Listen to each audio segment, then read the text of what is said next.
This podcast is brought to you by LMU Munich. Thank you very much, and thank you all. So I'm going to give an overview of some applications of ADS-CFT to condensed matter, but at the same time, given the audience, I'm also actually going to spend a little bit of time on the condensed matter background, explaining where CFTs and other complicated problems come from. There'll be some overlap with some of the things John has said, but not today's lecture mostly, in the things I'll talk about in subsequent lectures. And please feel free to interrupt at any time and just shout out your questions. Okay, so let me just begin with just a very broad overview, similar to things John also said in his lecture. Maybe I can dim the lights a little bit. Maybe if I put it at 40%, that's pretty good, yeah. So we do have a very successful theory of many, many things in condensed matter physics. And in some ways, you could say it's all based on the Sommerfeld-Pauli block theory, coming from Munich, of metals, where we think of starting with free electrons, obeying the Pauli exclusion principle, occupying some states in a given crystal. And when you have this, then you have what's called the Fermi energy, which separates the occupied states from the empty states. And then this defines a metal. If these electrons near the Fermi surface pair, you get a superconductor. And if the Fermi energy doesn't exist and all states are filled in a band, then you have a band gap and an insulator. So that's what you would learn, and all of the consequences of this theory is what you'd learn in traditional condensed matter physics, and it's of course extremely successful and applies to many materials. So the idea of this, so one key idea of this theory is one of adiabatic continuity. You take this very simple free electron picture, and then you slowly turn up the interactions, and you assume that as you're turning up the interactions, nothing drastic happens. So you're not necessarily assuming weak interactions. The interaction can become very strong. But the basic structure here of the Fermi surface and also the nature of excitations will be preserved as you go to strong coupling. So that's the one key ingredient, adiabatic continuity. The other is the idea of a quasi-particle, which John also mentioned. So the excitations about such a states are particles and holes. You can remove electrons from below the Fermi surface and put them up. And these excitations then behave almost like free electrons and holes with a renormalizing cloud of particle-hole pairs around them. They interact effectively. So even though the bare interaction between the bare electrons, it can be extremely strong, when you're near the Fermi surface, because of phase space considerations, the renormalized interaction between the renormalized quasi-particles can be treated in a controlled manner. And that's the content of Landau and Boltzmann theory of various dynamic properties of metals. And that also has enormous number of applications and great success. So our purpose here, for many of us in condensed matter, is to now understand states of quantum matter, of electrons in crystals, or cold atoms, or other artificial systems, which don't obey these two grand principles. So we want to talk about states that are not adiabatically connected. And perhaps a better way of saying that today would be saying these are states that have some non-trivial types of many particle quantum entanglement. That's what prevents them from being adiabatically connected to the free particle states. So that's a statement about the ground state. And then you can talk about the excitations. Now, as I said, the excitations of the block theory are simply just electrons and holes themselves, have the same quantum numbers, even though they're normalized. They have the same spin and the same charge. You can get complicated states where it's no longer true, that you still get quasi-particles, which are well defined, but have quantum numbers which are different from those of the electron. So one of the most famous examples of this kind of state would be the quantum Hall state, the fractional quantum Hall state, which has quasi-particles, or Laughlin quasi-particles, which have fractional charge and different sorts of, and also complicated statistics. But nevertheless, that's a system with a gap and well-defined quasi-particles. So that is also a type of system I'll say not much about. So what I will focus on in my 3 lectures are systems where even this is not true. There are even more complicated types of system where there aren't even quasi-particles. So they're not adiabatically connected to any free particle picture, and they don't have simple quasi-particle excitations. And the simplest example of a system like this, which is not adiabatically connected to free particles, which has no quasi-particles, is in fact a conformal field theory. Conformal field theories in 1+1 dimensions have many simplifying features, and in some ways you can say they do have quasi-particles, and which are non-interacting, almost all of them. So they're just too simple. But conformal field theories in 3 dimensions, 2+1, is really in some sense the simplest system for which this is not true, which we really want to study, and that's really one of the strongest reasons for studying the ADS-CFT correspondence is to understand conformal field theories in 3 and higher dimensions, because they're the simplest example where you violate the pillars of solid-state physics. Okay, so here's another way. Here's examples of these 3 types of the types of matter that you can classify in this way. It's similar to what John also discussed. There's gap quantum matter where you do have quasi-particles, which have exotic quantum numbers, and then there are interesting topological quantum field theories. These are probably the best understood among all these systems, and I won't have anything more to say about them in this lectures. So today's lecture, I'm going to focus exclusively on conformal field theories where there are no quasi-particles. There are examples in graphene, in ultra-cold atoms, and antiferromagnets, which I will describe. And then I'll, hopefully, if I plan things correctly, I'll show you how, what did I say? There's no Q there, sorry. Okay, if I plan things correctly, I will show you how the ADS-CFT correspondence even has potential for direct experimental contact in some of these systems. The second part is on systems with Fermi surfaces, which I like to call compressible quantum matter, one variety of which John discussed, and I'll say something about that in my subsequent lectures. So here I'm just going to focus on conformal field theories. All right. So now in the first part here, I'm going to give you 3 examples of condensed matter systems where you do get conformal field theories as their low energy description. All 3 examples will be in 2 spatial dimensions, unlike the example that Joe Basine talked about yesterday, which was in 1 spatial dimension. And I'll focus especially on one of them. I'll go through the details of one of them. The others, I'll just give you an impressionistic picture of where things come from. So let me just begin being in Munich with the superfluid insulator transition of cold atoms. So you take a bunch of bosons at very low temperatures with, say, just hard sphere repulsion and put them in a periodic potential. If the periodic potential is weak, then the bosons can tunnel freely from well to well, and the tunneling amplitude is so large they don't care much about the repulsion between the bosons. So there's basically free bosons in the band structure of this periodic potential, and unlike fermion, they just want to all occupy the lowest energy state, and that's the superfluid Bose-Einstein condensate.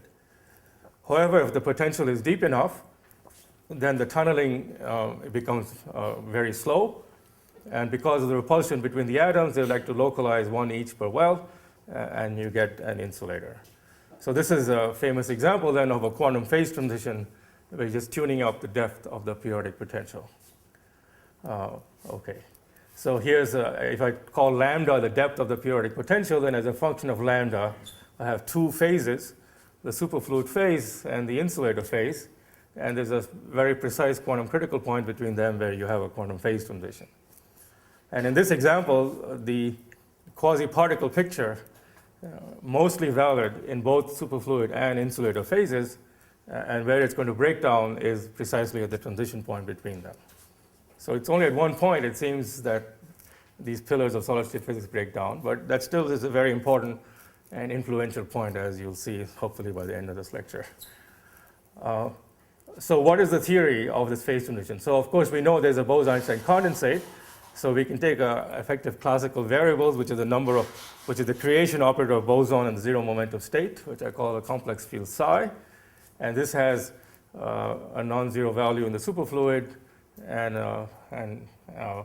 that breaks then the symmetry associated with the rotation of the phase of psi, which is related to the conservation of number of bosons, and in the insulator, the symmetry is preserved. Then you can ask, what is the Lagrangian describing psi, especially near the quantum critical point?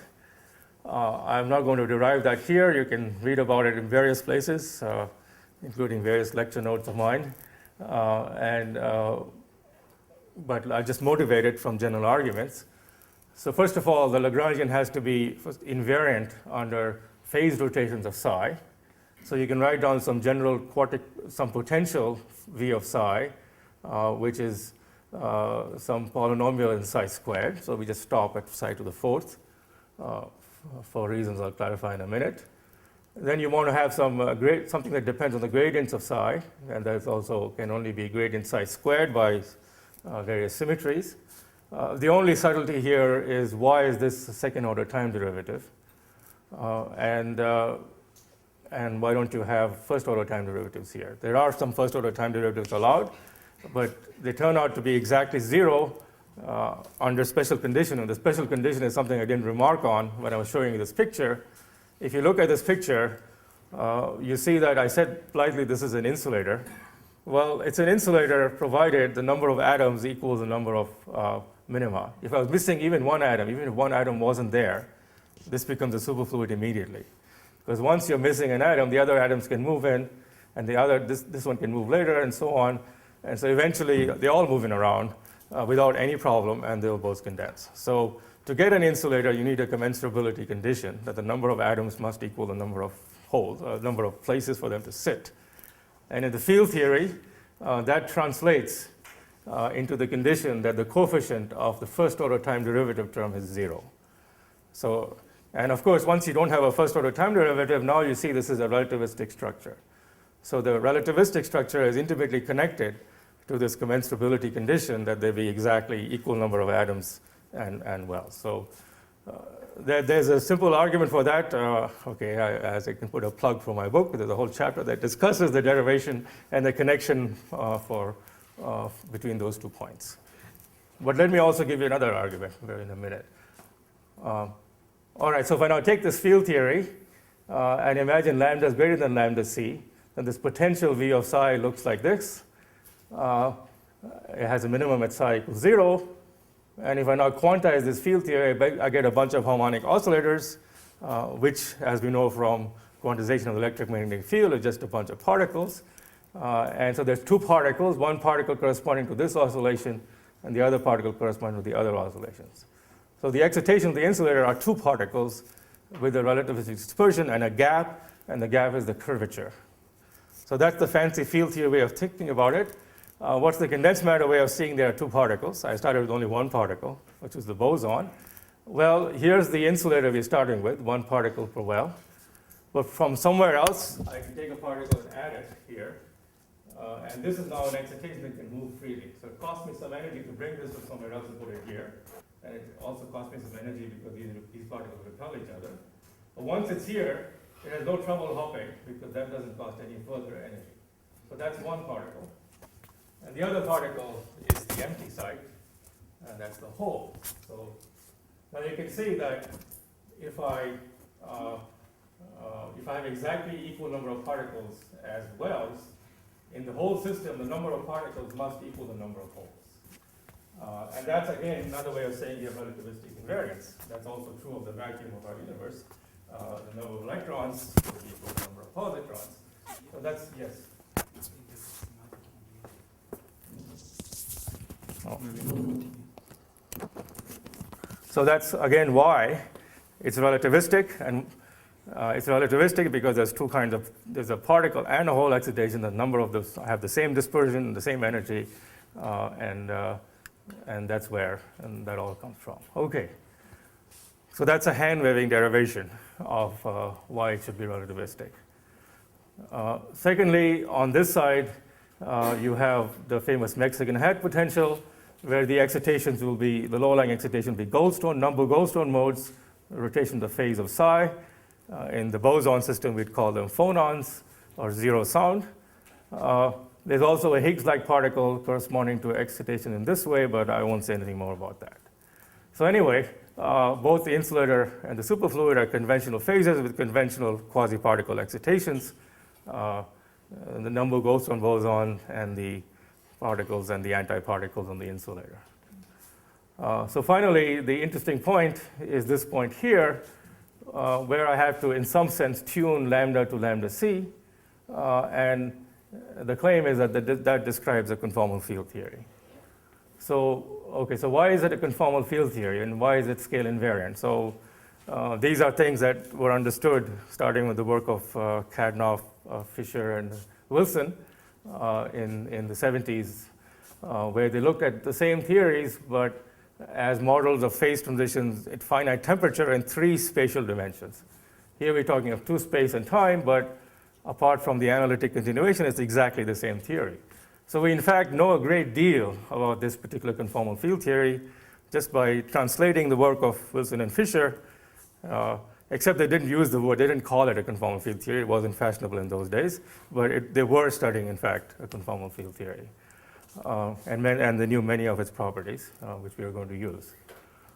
So one of the things that Wilson Fisher showed us was understanding the RG. So you tune lambda to lambda c. So the only coupling left over is this coupling U. And what Wilson showed was that under an RG, the flow of U, so this is U. You start out with, at U equals 0, it's relevant. If you go to low energy, it becomes stronger. But what's believed and established by many studies, but not rigorously, that there's a fixed point, U equals U star, which is attractive. So at long enough distances, U goes to U star. So it's not a free parameter for you anymore. And under further RG, once you reach star, it doesn't move. So the system becomes scale invariant. And in fact, it not only has scale invariance and Lorentz invariance, but also conformal invariance. Now you can also ask about adding other couplings here, say psi to the 6th. So suppose I had some other axes. In fact, there's an infinite number of axes. So this would be, V psi to the 6th, psi to the 8th, and so on and so forth. And what's known is that all of these basically don't have this phenomenon. They all just flow to 0. So eventually everything in this huge multidimensional space gets attracted to this one point. And even from all other directions, it's attractive in all directions, yes, except for one direction. There's only one relevant direction, and that's this direction lambda here. So what this tells you is that in experiment, if you want to study this conformal field theory, you have to have one knob. You have to have, it could be any knob, just a knob that takes you across from a superfluid to insulator. And as you're reaching the critical point at long enough scales, you will be at that fixed point. Okay, so this is what Wilson explained to us in the 70s. And not in this context, but really the same reasoning applies here. Okay. So unlike what Wilson did, we are interested in this as a quantum theory in 2 space and 1 time dimensions. And so there's a whole different set of language we have to use to interpret this fixed point. And one of the key properties of this fixed point in the quantum language is it doesn't have quasi-particles. And as we'll see, that's related to what Wilson and Fisher would have called anomalous dimensions. So the fields here have anomalous dimensions. In the quantum language, what this means is that the Green's functions of the fields have branch cuts and not poles, and that means there are no quasi-particles. Okay. So we want to now understand something about the real-time dynamics of these kind of quantum many-body systems. And then this ends up involving, although we can use a lot of the information from the 70s and 80s that were developed in understanding conformal field theories, there are many new types of questions we can ask that were not even appropriate, at least in condensed matter physics, when people were studying these things in the 70s. These are questions having to do with finite temperature and chemical potential and long-time dynamics, which have really no analog in the imaginary time picture. And for those questions, the old methods don't really work very well, and where ADS-CFT has had some success. Okay, so that was example 1. Let me go through another example of a conformal field theory, which you can get in condensed matter. And here I'll be a little more pedestrian, and I will show you the derivation. So this is electrons moving on the honeycomb lattice, but in a Hubbard model with a near on-site repulsion U. So the sites I are the lattice shown here, and there's an on-site repulsion U. So this describes graphene with one difference. The interaction in graphene is not on-site, it's Coulomb, it's 1/R. We could study that too. It makes life a little more complicated. But let's just look at this more simpler model. And things are not that different. So we'll just look at this simpler case. All right, so let's try to understand, and we're going to be exactly at half filling here. Again, this is invariably the case. To get relativistic theories, you have to tune something, like the density of particles. So we are assuming here there's one electron per site, and that's related to these -1/2 here. That just makes things by particle symmetry, just ensures that your density is exactly 1 per site. And that electron can have spin up or down. Yeah. Can we make graphene hold square with this by sticking a metal on top of it? Yes, I suppose. Yeah, you could. Okay. Right. Okay. So now let's just look at this. So first, let's start at U small. So at U small, you have to diagonalize the band structure. And if you haven't taken a band structure course, well, I'll just at least flash the equations. So when we diagonalize the dispersion, here's the Brillouin zone. And what you find is that there are 2 points in the Brillouin zone, the red and the green points. The other points are the same as these 2 because they're related by reciprocal lattice vectors. Or I say there's Q1 and minus Q1. And near each of these points, you have this conical dispersion spectrum. This is E as a function of Kx and Ky. Okay, so if this is completely unfamiliar for you, here are all the equations. I won't, you can just read them. You can put in the sublattices, and I'll show you how to take the Fourier transform. And then you diagonalize this by some various things, and you get that Lagrangian. Actually, here I even show you how to take the low energy limit near these points. So you take all your momenta to be either near this point or near that point, and you assume k is small. So you take your momenta k to be minus q1, to be small near, you introduce new field psi, which is related to the bare electron near q1 or minus q1, and then you expand in powers of k, and you change notation, and at the end of the day, you get 4 two-component Dirac fermions. So there's 4 of them because there's 2 valleys and there's 2 spins, and the Dirac indices, the Dirac spin here, the sublattice index. Okay, so in the real world, the Dirac spin is a physical spin. That's what Dirac showed. The electron is spin, that's the Dirac spin. Here, the physical spin of the electron in graphene is like a flavor. It's another flavor index. The Dirac spin is a sublattice index. And of course, the velocity of light is much smaller than the velocity of light. But anyway, it's just a free Dirac, massless Dirac fermion in 2 + 1 dimensions. All right, so then, now this theory has no mass scale, so it's scale invariant, trivially. You can just rescale psi and rescale space and time, it's scale invariant. So now you can ask, what about this interaction term here? So this has a 4 Fermi term, C dagger C, C dagger C. You rewrite that in terms of the Dirac fermions. And so you get a 4 Fermi term, psi bar, psi bar, psi, psi, with various complicated indices. None of that matters really. So as an exercise, do a rescaling transformation on that 4 Fermi term, where you rescale space and time. And you'll find that U is irrelevant. So this is something perhaps you already know from particle physics. If you have a 2 + 1 dimensional Dirac fermion, the 4 Fermi term is irrelevant. It's also true in 4 dimensions. That's something like the Fermi term for radioactive decay. It's irrelevant in the infrared, which is why it's non-renormalizable. And okay, so you have psi bar d slash psi, and then you have u psi bar, psi, psi, with lots of indices. So this is our theory, d2x, d time. So this is now dimension full, but du, dl, at least for small u, this goes to 0.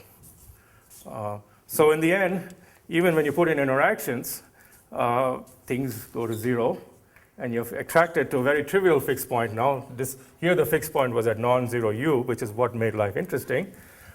Here the fixed point, at least at this point, looks completely trivial. It's u equals 0.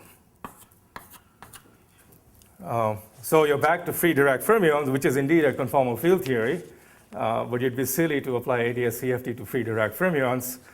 You can certainly understand everything about free Dirac fermions by other methods. But it's good to have that as a sanity check in many places. Okay, so how do we make this more interesting? Yeah, so I already said this. And for the Coulomb interaction, this is still true, except the flow is not, if this was long-range Coulomb, this becomes a u squared. So it flows a little bit slower, and there's various logs, but it's the same. All right, so how to make this interesting? Well, is this really true, that you flow to u equals 0 at long distances? Well, it's certainly true for small u, but is this true for very large u? So let's take u infinity and see what we get. So here, this is where the lattice model comes in. With the lattice model, we can take the strong coupling limit. So at u equals infinity, the electrons now repel each other a lot. And so what they're going to want to do is basically localize themselves one on each side. So each electron will just refuse to move to that site and just sit there, because then you won't have to pay the energy u. But if you localize the electron, now there's the remaining degree of freedom of the spin of the electron. Does it point up or does it point down? Well, at u equals infinity, the system doesn't care. So you have to look at the corrections at order 1 over u.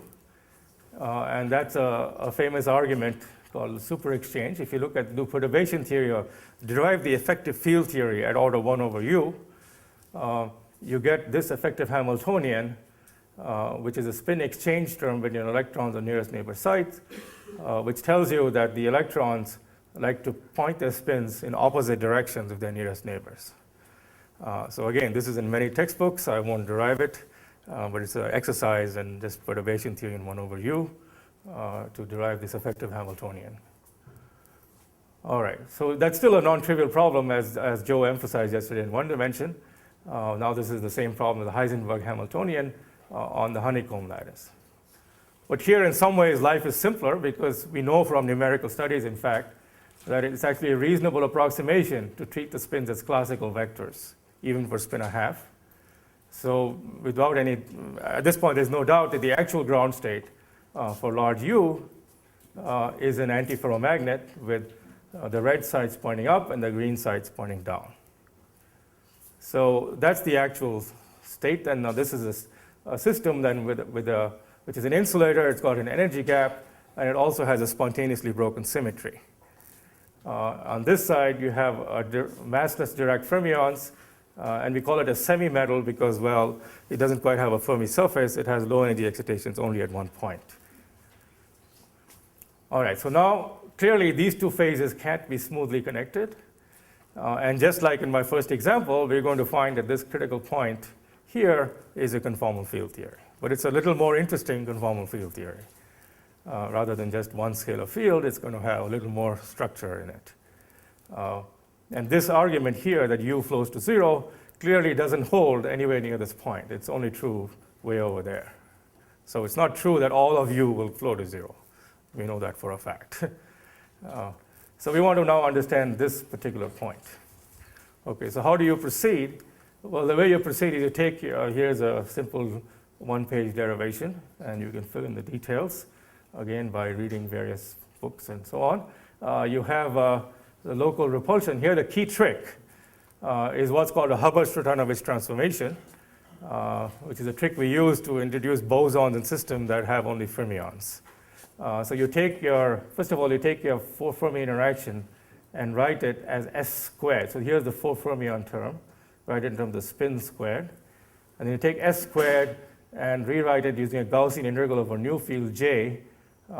If you integrate over J, you get back the original Hamiltonian. But this nu field J now is going to become dynamical. It's going to acquire its own kinetic energy and everything from renormalization effects. And it's going to be, in fact, the autoparameter for our phase transition. So we need some scalar field to describe the broken symmetry.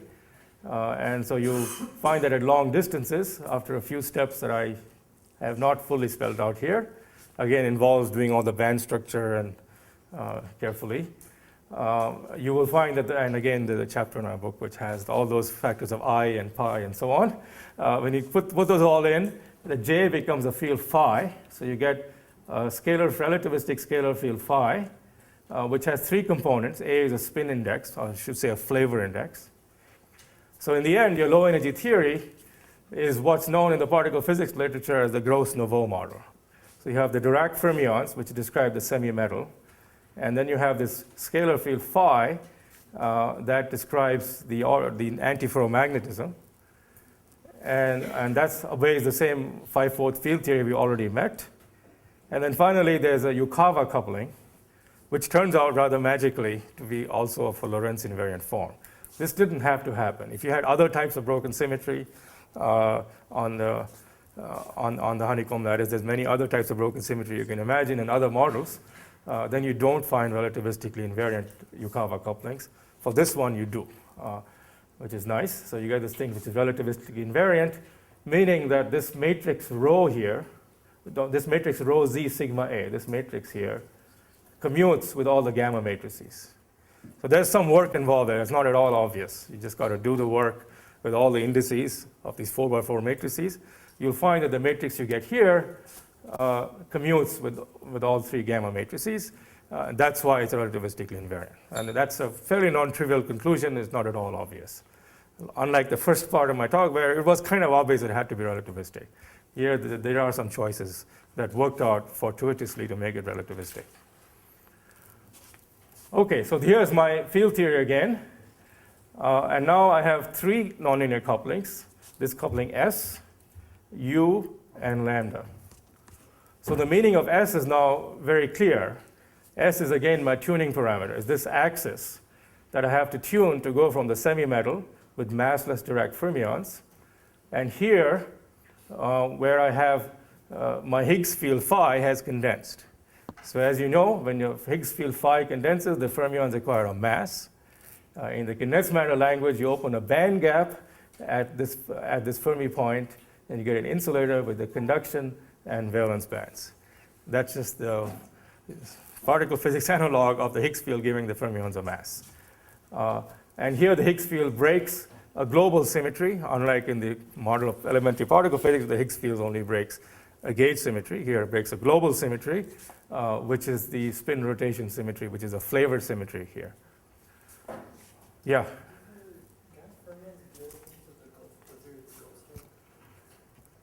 No, they don't. No. So there is a Goldstone mode and so on. So again, here you have free fermion, which is kind of a CFT, but it's also it's kind of a special case. It's both a CFT and has quasi-particles. So, well, it's very special. But here, it's not a CFT, it's a gap. It's kind of a trivial state. The only excitation is the Goldstone mode. And of course, the interesting thing then is that point, which is described by this field theory. And now you can also ask, well, what happens to U and lambda? So now what you find through some work is that, again, now U goes to U star, and there's really two axes, U and lambda. And they both go to the same fixed point. So again, you get this very special fixed point where everything flows to this point in all directions, except for one, and that's the direction having to do with the coupling S. So you still have to tune one parameter. Yeah? The original theory had the two couplings, T and U. Yeah, so, Three couplings. right. So in RG, as you know, if you start with a theory with even one coupling, you can generate an infinite number of couplings. So in this language, the correct way, the way you would use the RG language is that you find a fixed point, and then the number of couplings that you really care about is the number of positive eigenvalues, relevant couplings, which flow away, which is one, okay? And all of the couplings are in a sense irrelevant. They flow to the fixed point values, which in this, starting from the point is we are biasing ourselves to some free field description. Relative to the free field description, which is this point here, this is the free field point. So if I want to get from the free field point to the non-trivial point, I have to turn on two couplings to get the generic flow. But in many cases, we meet CFTs where we don't even know what the free field point is. Then the only language is the language of the fixed point. Yeah? So what if we have insulating state initially with the Dirac fermions with the gap, and insulating antifermion that would be lower as final state, as in, for example, in boron matter? You mean both sides had a gap?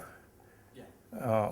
And so what is the phase transition? So the phase transition will be from direct fermions to regular fermions. So, sorry, massless direct fermions or no? Massless from massless to massive. Massless to massive, Yeah. without any broken symmetry. That's usually not possible because there's usually something like parity or something is conservative, is preserving the fact that the direct fermions are massless. I mean, is it an accidental point that you're massless? Generically, once you have massless direct fermions, there's usually a symmetry that protects them from acquiring a mass. So you have to break that symmetry. It could be an Ising symmetry, as simple as that. And then you'll get the same type of theory. You'd have another scalar field, which is the field. There will be a Higgs field, which would give your direct fermions a mass. And there's usually some symmetry that field phi obeys that restricts the terms that are allowed in the effective action for phi.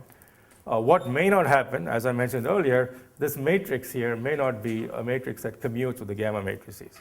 Usually that's what happens. Then that becomes a more complicated theory, which we've also studied, but it does not give you a conformal field theory, so I won't say more about that. Okay. Yeah? Aren't the hedgehogs of the order of their fermions? Because The hedgehogs are the order parameter of fermions. There's an even number of these fermions, so the number of zero modes is not, I don't think that happens here. There may be some zero, I don't know if there's any zero modes at hedgehogs, but in any case, there's not an odd number of them because of the flavor symmetries.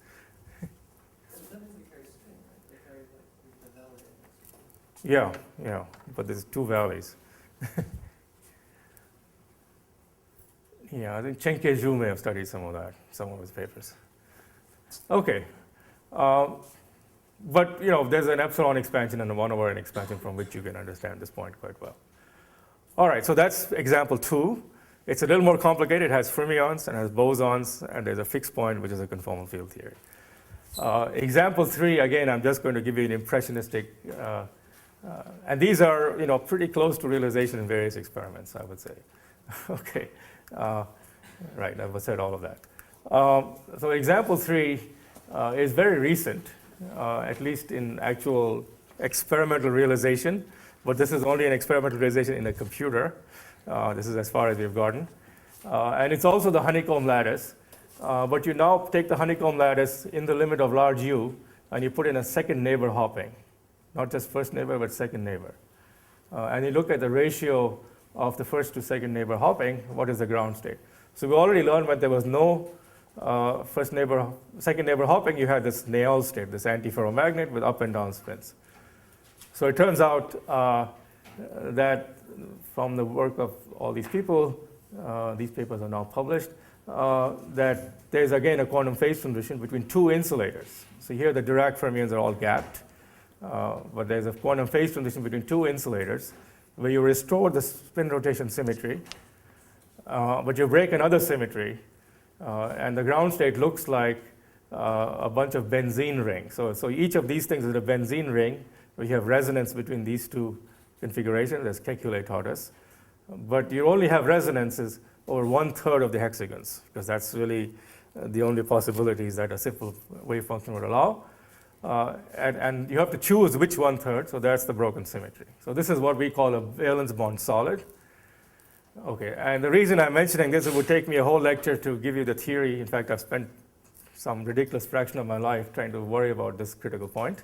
But the reason I mention is after a lot of work, I think there's wide agreement that the critical point has a new feature, that it's an emergent gauge theory. So far I showed you about conformal field theories that just had fermions and bosons coupled in some way. This thing even has a gauge field. It has a U1 gauge field, and it's again a conformal field theory with a gauge field. So now, and there should probably be an F mu squared term here, and various couplings, and there's a long saga, but it seems like the weight of the evidence now is that this is in fact a well-defined CFT, which describes the critical point between these phases. Okay, so So the lesson here is that there are interesting examples of conformal field theories in condensed matter physics, and some of them, which are quite hard to realize experimentally, but are useful models to study, in fact, are even described by gauge theories. In this case, it's an abelian gauge theories, and there's more exotic models that you can even cook up that will have non-abelian gauge fields. So in this language, the emergent gauge field is just a way of describing something about your CFT, about your low energy state. There's no gauge symmetry. I hate the word gauge symmetry because it's not a symmetry. It's a gauge redundancy of the language you're using to describe the low energy states. And you can often take CFTs which have a gauge field and rewrite it as a CFT that has no gauge field. So for example, the Seiberg's duality in 4 dimensions is an example of that. And the gauge group can change by which way you're writing it. So saying that something is a gauge theory has a gauge symmetry is not an invariant statement. It's just a statement of your ignorance of the actual wave function or the entanglement of the ground state. And the language you're using to describe it starting from some free field description. But, who's to say the free field description is the right place to start to talk about a CFT?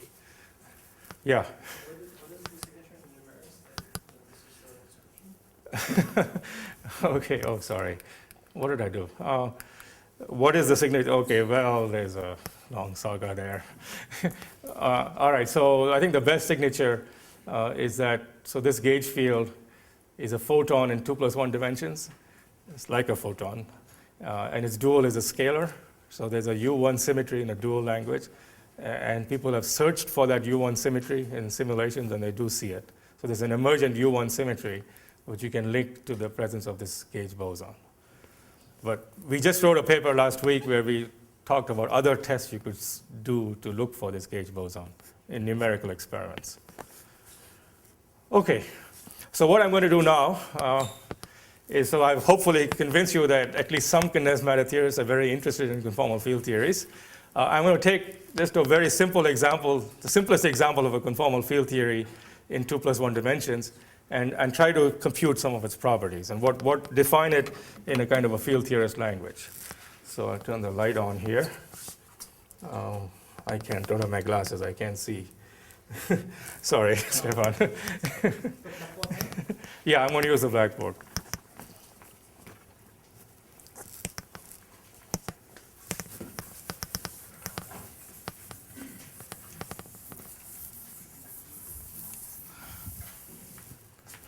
Okay.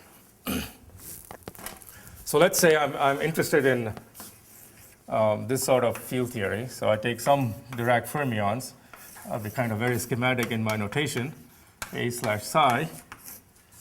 And then I have a term, so let's call it 1/G(f²), and so on. So I can also have bosons if you want, plus scalars, plus dot, dot, dot. But let me just work with Dirac fermions. Okay, and so now psi will have n sub f flavors, and A will be, say, let's say it belongs to SUNC. So there's various indices that I'll drop, but there are flavor indices and color indices, and there's 2 roughly parameters. One is the number of number of flavors, the other is the number of colors. Okay, so this is just electrodynamics when this is U1, or QCD when you're in 4 dimensions. So this seems like a theory you've certainly seen in all your quantum field theory courses. But in 2 + 1 dimension, this theory, this very familiar theory, so I'm in 2 + 1 here always, let's say d3x in space-time. This theory is almost always a conformal field theory, that at low energies it's scale invariant. And even M theory in the so-called ABJM formulation is in this class.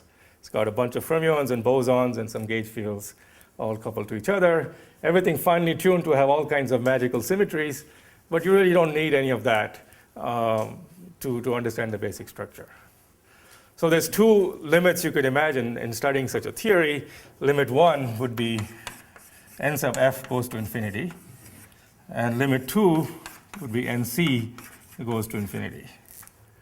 okay, and try to do a 1 over NF or 1 over NC expansion. So what I'm going to do here, which has been known for a long time, is a 1 over NF expansion. That's really quite simple, relatively speaking, and it teaches you a lot about the structure of this theory. But of course, we don't really know even today how to do this correctly and precisely, this NC goes to infinity expansion. We only know to do this if we also have supersymmetry and many other things to help us, then you get ADS CFT from this. But we're not going to let that stop us. No one in this conference has mentioned supersymmetry very much. We're going to assume that many of the lessons we have learned in this limit will also apply without supersymmetry. And one check of that is that we can compare with the NF goes to infinity expansion, which I will describe, but I'll never use the word supersymmetry. And you'll reproduce the basic structure that you already get in the 1 over NF expansion. Yeah? Whatever you want. Just be very sketchy here, okay? There's just some number NF which measures the number of fermions. Okay, so we're going to talk about this limit. So first, the way I write this, you can have many more couplings, but first thing you notice is this coupling G now in 2 + 1 dimensions, unlike in 4 dimensions, is dimension full. It's not dimensionless like the electric charge. In 4 dimensions, it's dimensionless. It's dimension full. It has dimension 1. So the first thing you find that if you write down the RG flow of this thing is that dG dL is G. So in the IR it becomes more important, and this is G, and it flows off this way.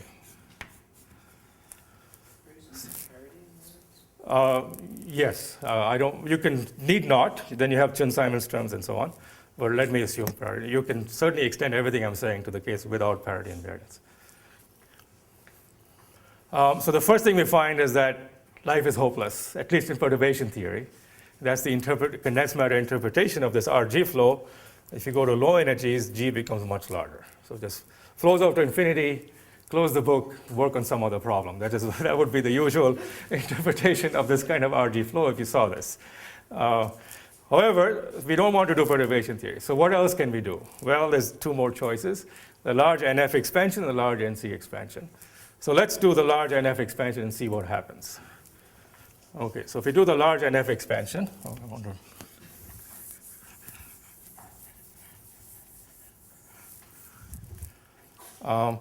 All right, so in the large NF expansion, there's just a photon propagator. This is A, and it has some psi bar psi loop. So this is the vacuum polarization diagram, which you can now evaluate and get the Green's function of the photon. So again, very schematically, the Green's function of the photon, the bare Green's function is k squared, and then you get the polarization operator, which is given by this diagram. So we evaluate this diagram. Sorry, yes. I lost it. Okay. I'm waving my hands too much.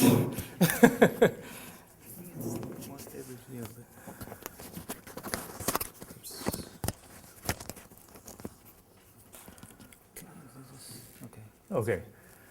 All right, so let's evaluate that diagram. Well, okay, so that's, you can have fun with this. It's some T3P, and you get a gamma matrices here and a gamma matrix here, and so some gamma matrix 1 over P plus K slash, and the gamma matrix 1 over P slash. Okay, so you can have fun looking up all the Feynman diagrams, and when you evaluate this, what you find is mod K times delta mu nu minus k nu over k squared. So, and there's a transverse projector here. So basically, what you find here, and there's some E squared somewhere, right? Well, there's probably 1 over G here, right? Yeah. So this thing becomes some transverse projector times k squared over G plus mod K times n sub f. When you do this integral, and there's a n sub f because there's a fermion loop.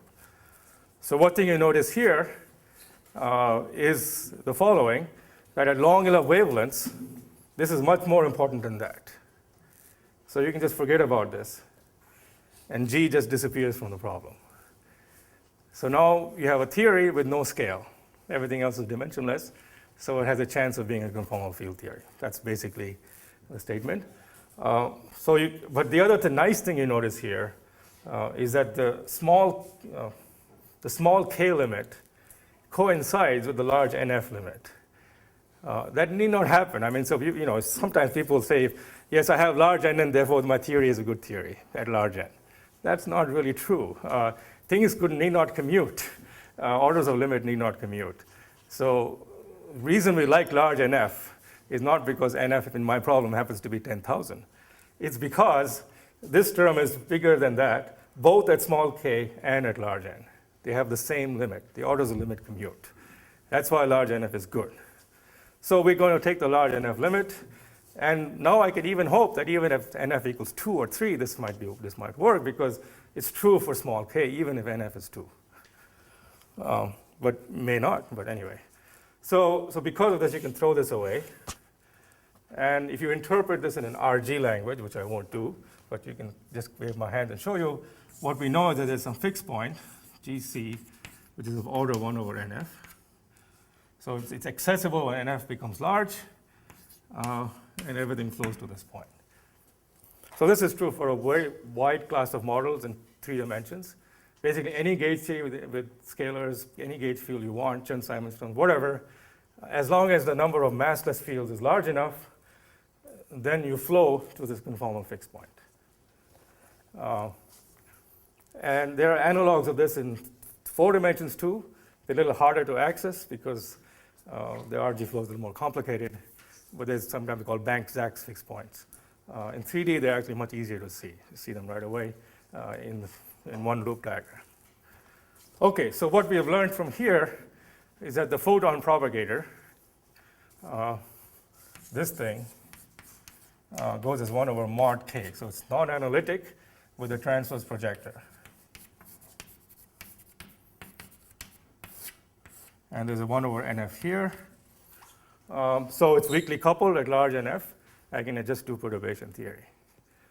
At large enough NF, these are, okay. All right, so it's looking like I might have scale invariance because G has dropped out of the problem. But I have some very strange non-analytic terms in my interaction propagators. So having understood that for the photon, let's go back to the fermions or other operators and look at what the Green's functions look like. So I can look at a single electron Green's function, which I will, although one must keep in mind that it's not quite gauge invariant. So it's a little more work to keep track of gauge invariance, but since I'm being so sketchy anyway, I won't worry about it too much. Things will be sort of gauging, but just to give you the lesson. So now let's just go ahead and go back to the fermion. So the fermion was here. So now I put this in here.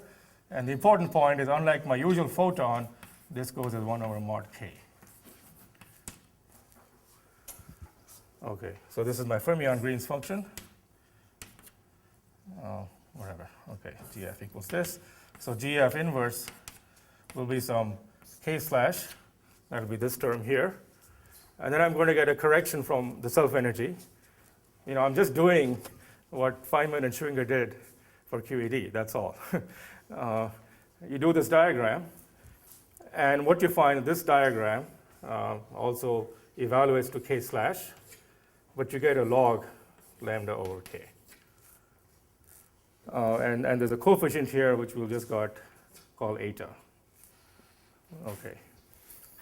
And this you find at various places. You get this Green's function having log corrections, which depends on the cutoff. Okay, so you see that, and of course, if it was the 60s or 70s, you get really worried. But today, we just thrive on seeing logs in perturbation theory. What we know usually what they mean is that you're really at some fixed point, and that log is a signal of what's called an anomalous dimension. So what this tells us that if you looked at higher order corrections, which people have done, but more precisely from the RG point of view, what this tells us is that the Green's function is really k slash into the power of 1 plus eta. that it re-exponentiates to an anomalous dimension for the fermion field with an eta over here. And eta is of order 1 over NF. Okay, so the field that you had thought had dimension 1 now acquires an anomalous dimension, which is of order 1 over NF. Now, as I said earlier, this is a kind of a dangerous calculation because the Green's function is not gauge invariant, at least in this model. But you can do the same thing for more complicated gauge invariant operators, and you'll find the same structure. All right, so this means that if I looked at the psi bar psi correlation function, imagine this was gauge invariant. Then for the free fermion, it goes as 1 over x squared. So this thing will go with all kinds of gamma indices as 1 over x squared to the 2 minus eta. So to have a anomalous dimension, well, normally this is called eta over 2. Eta over 2, so no, that's correct. That's correct. Right. Again, I may have all the signs wrong. But okay, that's the general idea. There's some change in the dimension. All right, so if you work really hard to order 1 over NF, 1 over NF squared, and people have done that, look at the RG structure, what you find is that all gauge invariant operators, and it's not proven rigorously, but it's strong evidence for it, all gauge invariant operators have the same phenomenon that the perturbation theory re-exponentiates to give you power law decay of the operators. So that's a very basic property of a conformal field theory. Okay, so the conclusion from this rather kind of impressionistic calculation is the following. And I have this very broad class of CFTs, and we believe that there's a huge range of values of NF and NC for which this is true. Of course, I've only established this in the large NF limit, but there's increasing evidence. In fact, there's specific evidence. If you have supersymmetry, you can even establish it at small NF and small NC. And there's a huge amount of work in the supersymmetry literature on that these days. But even without supersymmetry, there's just a gigantic number of possibilities of CFTs of this type. And they're characterized by just a few numbers, by the value of NF, the value of NC, the representation of their fermions and things like that. Yeah? What's the least effortful way to convince yourself that the diagrams really do exponentiate? Is to do Wilson-Fisher RG. Yeah, that's what the RG is about, to show it. They prove the RG equation, the Coulomb-Zemanczyk equation, basically proves that the exponentiation happens. Yeah? You do. I just didn't want to do too complicated a calculation. So the simplest calculation for which you can do this without any worries is some psi bar. Take this operator, where T is some kind of flavor matrix. So this is a gauge invariant operator. Then you have a little more complicated. You have to. I'll show some of those pictures in a minute. You have to a few more diagrams. That's all. But this, if you want to see a log in an actual calculation tonight, you just evaluate this graph and you'll see the log, even though it's not gauge invariant. It takes a little more work to make it gauge invariant. All right, so let me just summarize in a few words what is a CFT. So CFT, and this is true in any dimension. So the modern way of talking about this is CFT is some field theory, some object, which is defined at least to mathematical physicists in terms of a certain set of data, certain set of numbers. So the first set of data is a list of primary operators.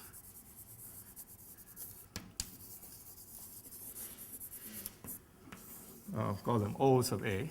So there's a set of operators O sub A, which are fields in space-time.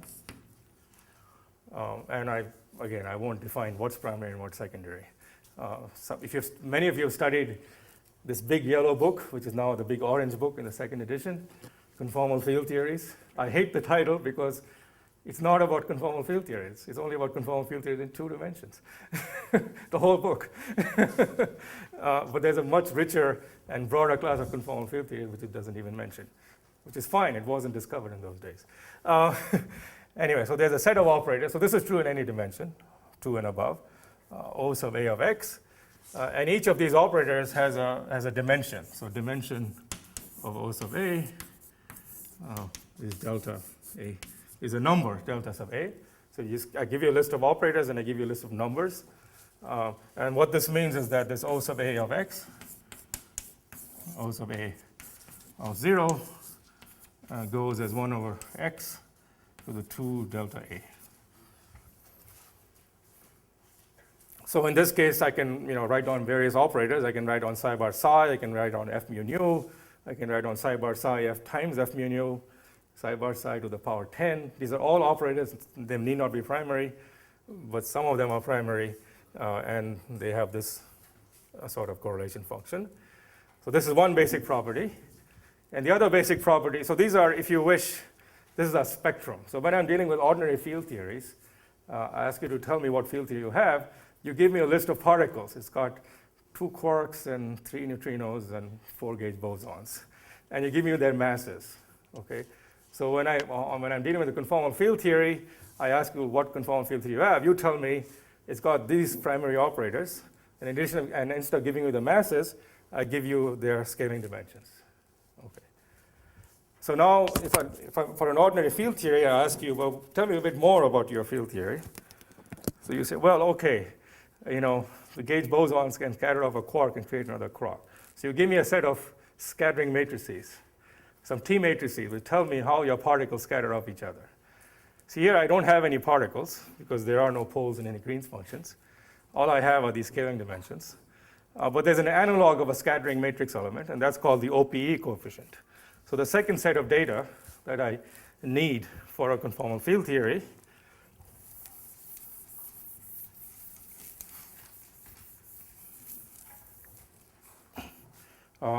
is the following statement. If I take 2 primary operators, O sub B of 0, limit x goes to 0. By the way, I should say, there are all kinds of indices here that I've not written. They could be Lorentz indices and flavor indices and so on. And this could in general be a huge mess when I put all the indices on, as you'll see in a minute. But dropping all those indices, then what you know is that when 2 operators come close to each other, this has a leading term, which is delta AB over x to the 2 delta A, which is just this term here. But then I also get C, A, B, C. This is a sum over other primary operators of other operators O sub C over x to the delta A plus delta B minus delta C. So this is just saying that if I look at the correlation function of 2 operators that come close to each other, so I have 2 operators here, this is x and this is 0, and this is O sub A and this is O sub B. So when I'm right here, of course, I have these 2 operators that I inserted into my correlation function. But if I go really far away, I only see them without my glasses, and I just see the 2 of them together as some composite operator. And that composite operator, sorry, this should be C, is the operator O sub C. Okay. So then there's this other set of information I have, which are these guys here. Okay. And the deltas. So the C's are called the OPE coefficients, the delta are called the scaling dimensions. And there's a theorem, which I again won't prove, there are all books that go into this, that this completely defines the conformal field theory. You give me the list of primary operators, their scaling dimension, and the list of the 3-point OPE coefficients, you're done. In principle, I can compute anything. Of course, the word is in principle. But in principle, it's all known. All multi-point correlation functions follow from these numbers and conformal invariance. So that's a very deep theorem, which is used to great success in 2 dimensions, where you get explicit solutions and lists of these operators. Unfortunately, in higher dimensions, there's only a few cases where you can actually list all this data explicitly. And super Yang-Mills, n equals for super Yang-Mills, is one of the few cases where you can do that. The kind of non-supersymmetric theories that I'm interested in here, you can't do that. The best you can do with this kind of thing is in the 1 over NF expansion explicitly. Okay. And you can also do it on a computer in principle. If you worked hard enough, you really cared about this how to get the values of delta A and C, A, B, C, you can put the thing on a computer and get them. We're starting to do some of that right now. So it's in principle doable. Okay. So, all right. So then, yeah. So also the other thing, another important point is that in 2 dimensions, CFT2s, the list of primary operators is finite. Like the Ising model has only 2, and so on. There's only a small number of them. No? The Ising model is true. Yeah. It's not true for every two. Well, okay, you're true. Huh? Three bosons. Oh, okay. Well, C less than 1, right? Okay. It's usually finite. If not finite, you know a lot about it. In 3 dimensions, even for the very simplest fixed point of the superfluid insulator transition, it's not finite. There's an infinite list. We only know a few things about it. Even for the very simplest CFT, we know very little about it. We know more about it for supersymmetric cases, as I mentioned. But for the cases interested in condensed matter, just limited information. Okay.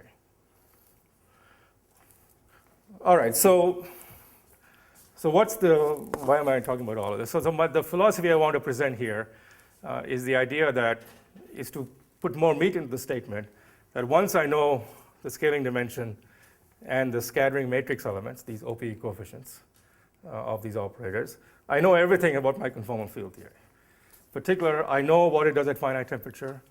I know what happens when you add a chemical potential. In principle, I know the complete solution of the problem that John was just solving, in principle, from this data. But that, as I'm emphasizing, that's a very, very hard step. Even though in principle it's fully determined by this data, it's extremely difficult to carry out in practice. And that's where ADS-CFT comes in. ADS-CFT is a tool that allows us to take some of this data of the delta A and the CABC and resum them in some arbitrary way, which is valid in the limit of large NC. But who cares? NC is not large anyway. I just wanted to take this data in some consistent way and get some useful information. And what ADS-CFT guarantees is not only that it's valid as NC goes to large, but that's not so important for me. What it guarantees is that everything I do is consistent with all the axioms of conformal field theory, automatically. All the conformal Ward identities, which are very complicated. There's a whole course you could teach on all the conformal Ward identities, even above 2 dimensions. I won't even write them out. These constrain the values of delta and CABC in some complicated way.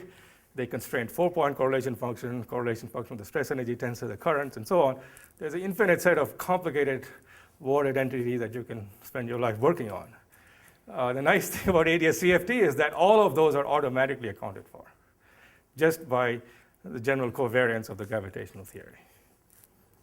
So, and also let me make another analogy. It's what we're doing here is, before I get there, but what I'm not using ADS-CFT for, and really one shouldn't use it for that, is to compute the values of delta A and CABC. I'm assuming we know those. The methods of Wilson and Fisher and their extensions are powerful enough, our numerical studies are powerful enough to get us those numbers by epsilon expansion 1 over NF, whatever. So I'm assuming you know something about the operator content of your CFT and some of its OPE coefficients. And I'm not going to use ADS-CFT to compute them.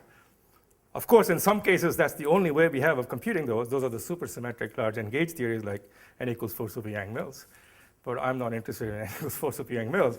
I'm interested in theories for which I actually do know the conformal data. What I don't know is how to use that conformal data to get useful information at finite chemical potential, for example. Okay. Yes? How in the world did someone prove that this data really specifies everything? I don't know. It's so how in the world did someone prove that this data completely specifies? So there's some. So if you take the 4-point correlation function. Sure. Finite numbers of insertions in Yeah. the plane, I believe. But Yes. How does it determine like the genus G? Oh, okay. Well, I was equating finite number of correlation functions with everything. You're saying there might be some topological information at infinite order, non-perturbative information that's not contained in this data. Fair point. Yeah. Okay. And I'm precisely interested in some of the non-perturbative information at finite temperature and finite chemical potential.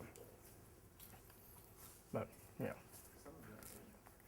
And also, let me make an analogy. This is sort of what we do in solid-state physics also. In solid-state physics, conventional condensed matter, the first thing you do is, well, find the band structure. So that gives you the masses of all the particles, gives you the Fermi velocities and the Fermi surfaces. And then you say, you find the interaction matrix elements. These are the Landau parameters or various scattering matrix elements, which are the analogs of the CABC. And then you say, if you want something really interesting, like what happens when I zap the system with a laser, you put that whole mess into a Boltzmann equation and solve it. And you get something useful. And then you ask, why is the Boltzmann equation valid? Well, you don't really know. You wave your hands. It works. And that's sort of what I'm doing here. Why is the ADCFT valid? Well, I don't know. But, OK, we hope it works. We're starting with the conformal data, and we're going to resum it in some consistent way, consistent with all the conservation laws. And that's, of course, the beauty of the Boltzmann equation, too. It's a consistent truncation of the infinite set of equations you have to solve in general, which allows you to convert single particle data to a many-body dynamical statement. And that's kind of what we want to do here. We want to take the primary CFD data and convert it into some useful information for dynamics at finite temperature or chemical potential. All right. OK, how am I doing on time? OK, I'm not even 1/4 of the way I thought I'd be. But anyway, great. Any questions? All right, so let me just, OK, the next step is there's a certain special set of operators here, for which I can actually know these values right away. So those special operators are, of course, the conserved quantities, the currents and the stress energy tensor.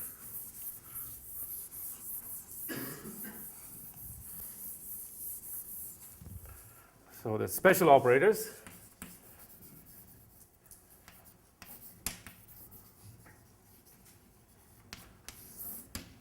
are currents, J mu.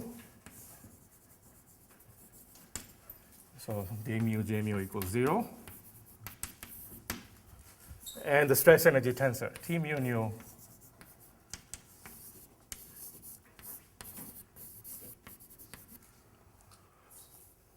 OK. So you take your CFT, put it on a curved space, and take this derivative, and that gives you T mu nu.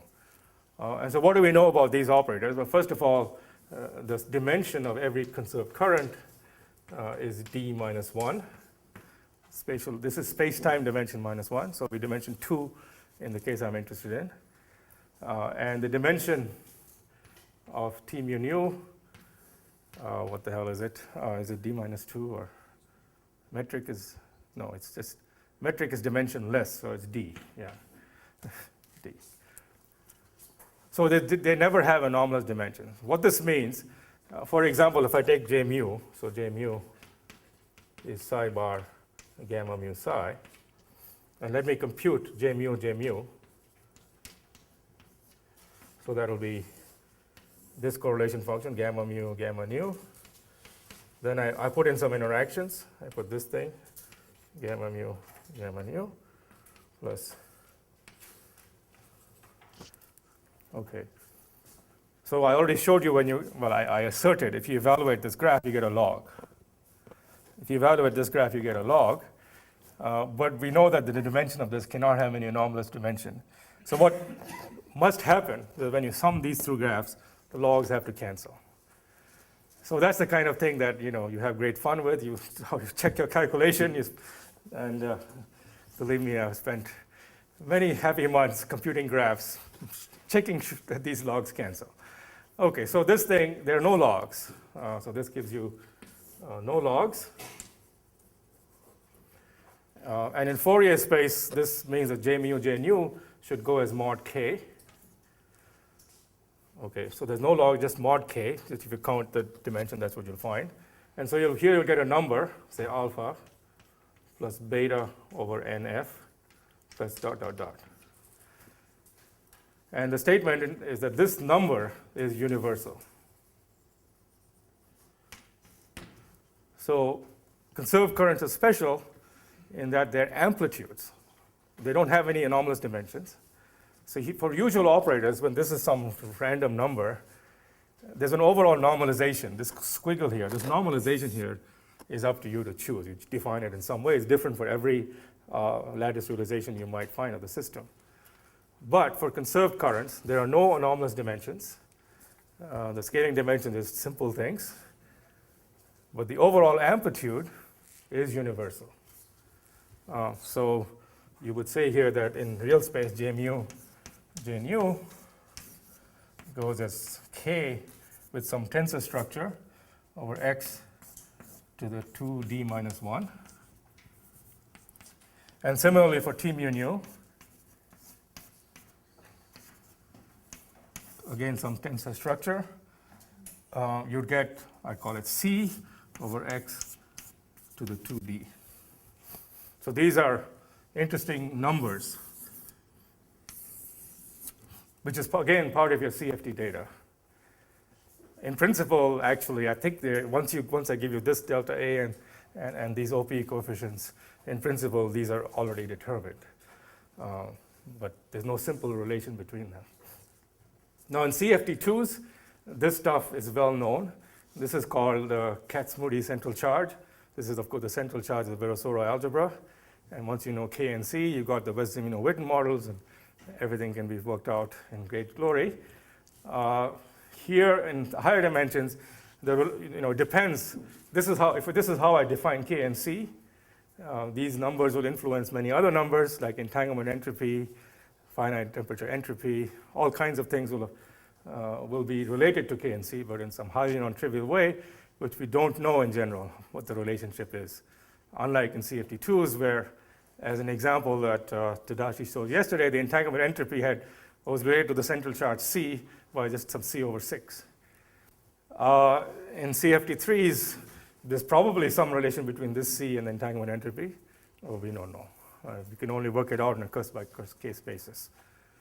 So be very careful when you talk about central charges and Kac-Moody Ks in higher dimensions. I shouldn't even call it a Kac-Moody K.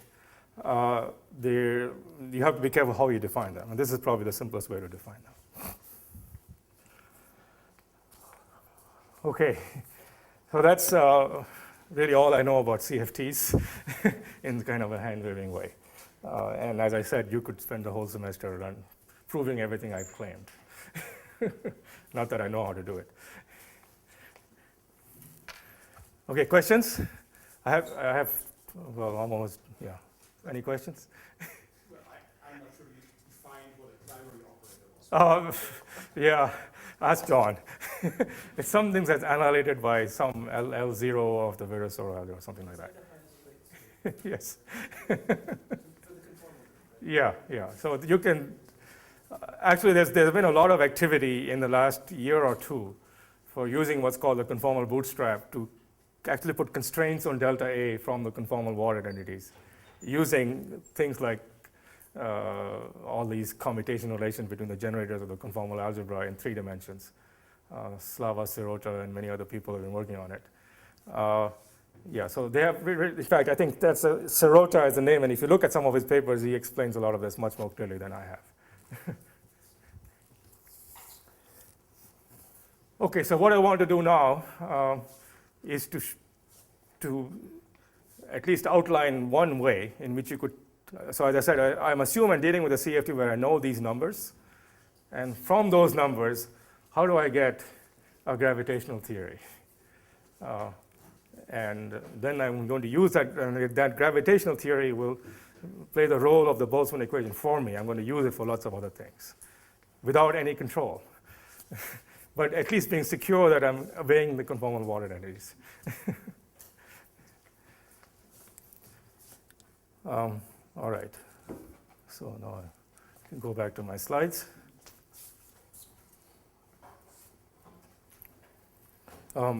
Yeah, I was going to show you something else, but might as well.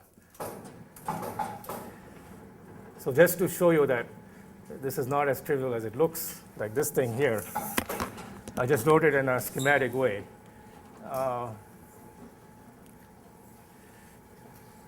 If you actually write it out in its full glory, that's sort of what it looks like. So, sorry. Oh, what did I do with this? I should have my glasses.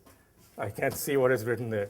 Anyway, so there's a number C here, which I've called C sub t. This is in Fourier space. This is true in any dimension. This is sort of what it looks like. And the conformal Ward identities are what ensure that every term is exactly in this place. Even for free fermions, you can spend a happy afternoon getting all those terms, which I did. And you can get the value of C sub t. For free fermions, and you do the 1 over NF corrections. Oh, that's a whole PhD thesis. But it can be done. Right, so there's these numbers that characterize two-point correlation functions, and this is how I was writing them, but this is what they look like. Okay. And for the J mu nu, there's a much simpler thing.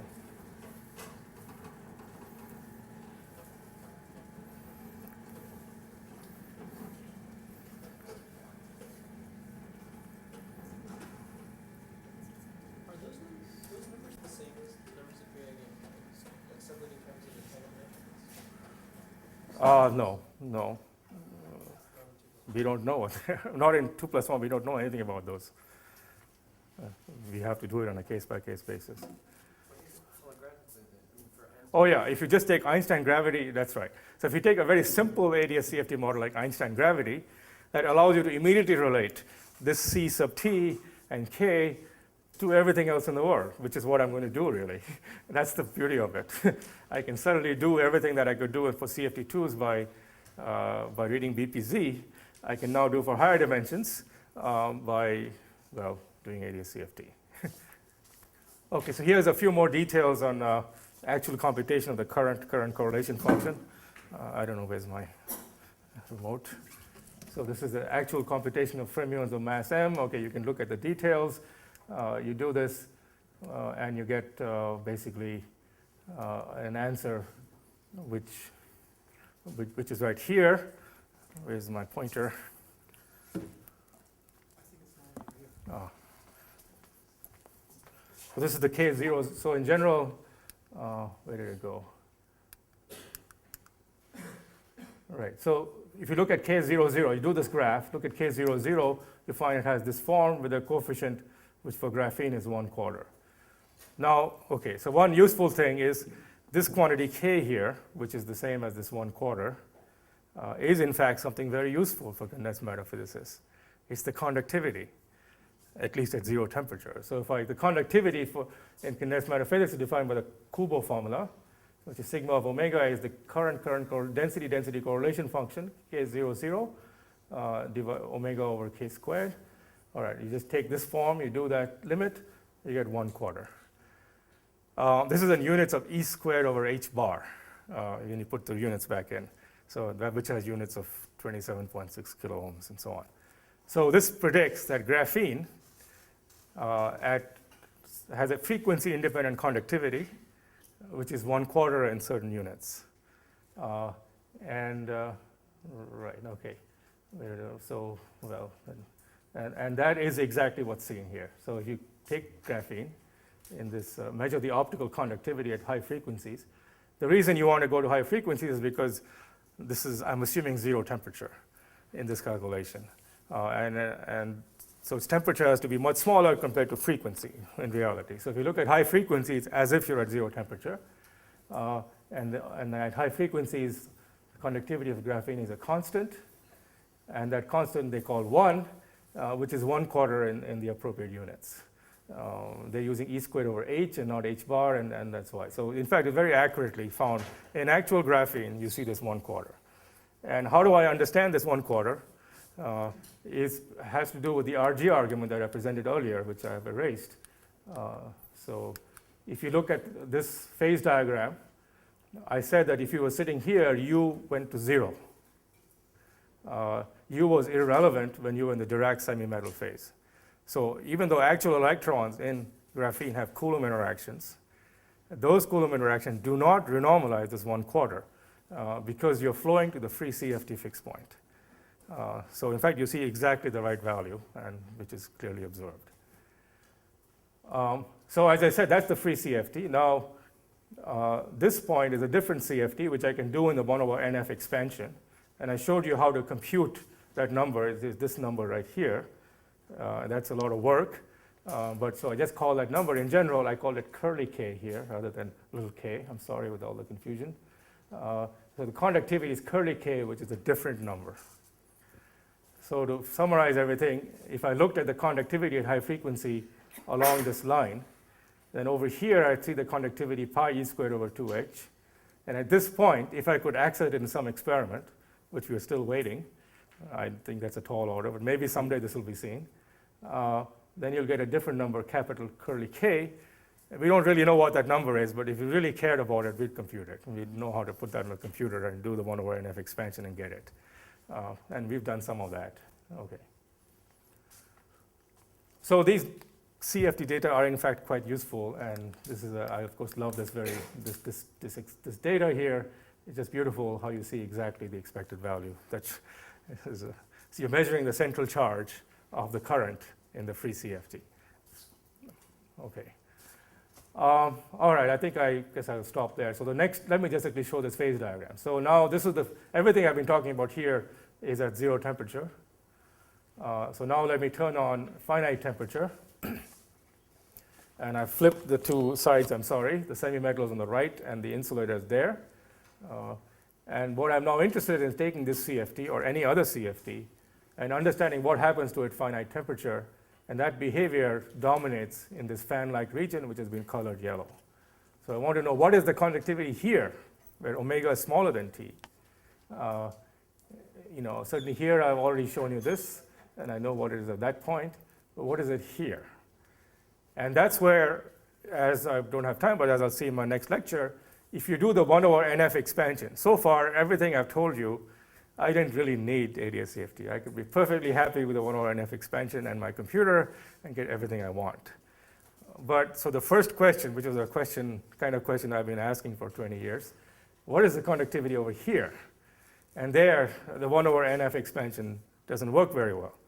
So I spent about 10 years of my life using it anyway. This was in the 90s, to compute all kinds of things as best as I could. But then when I learned ADS-CFT, I found that, well, there's a whole new way of addressing physics in this region, which is what my next lecture will be about then, I guess. Okay.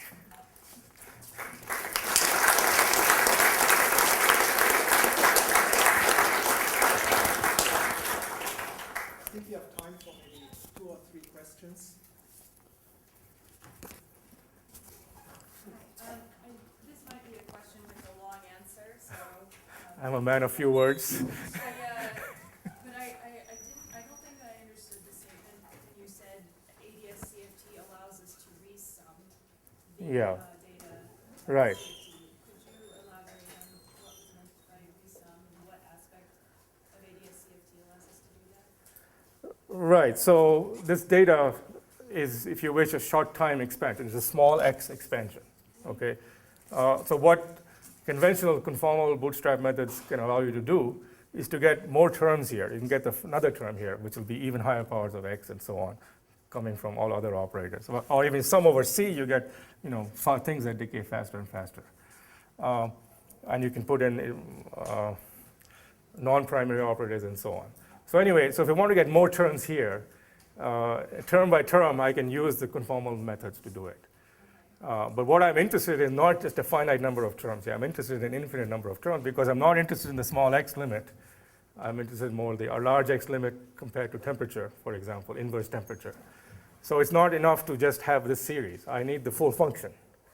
I need the full function and its behavior at large x compared to some other scales.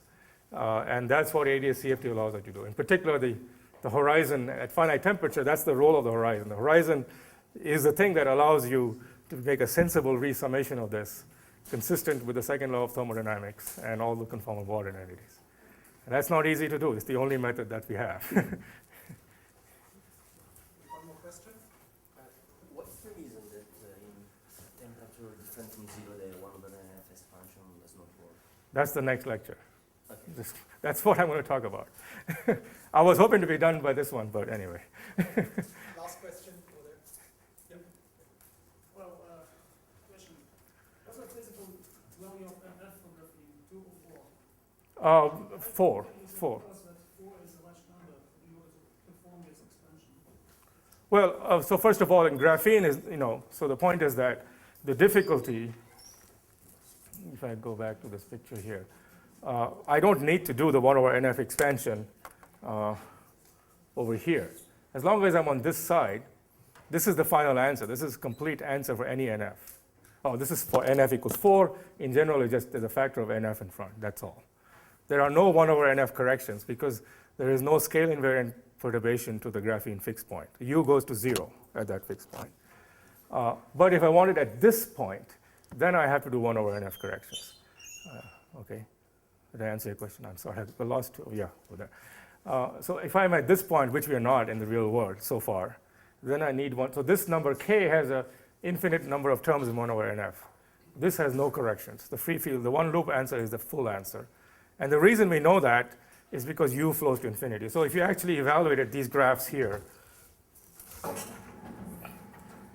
if you evaluate these graphs here away from this point, if you're away from this point, roughly speaking, these propagators, whatever they are massive. They have some scale. And you find these terms actually don't even give you powers of k, they'll give you higher powers of k. They don't even give you, they give you subdominant terms. That's true to all orders. And the easy way to understand that is the RG language. In the RG language, U goes to 0 here, and U goes to U star over here. So because the fixed point is U equals 0, there are no corrections. So that's why it's not a surprise that the experiment, so the experiment is a highly non-trivial check of that. It's amazing that the free field answer in a strongly interacting system is the exact answer.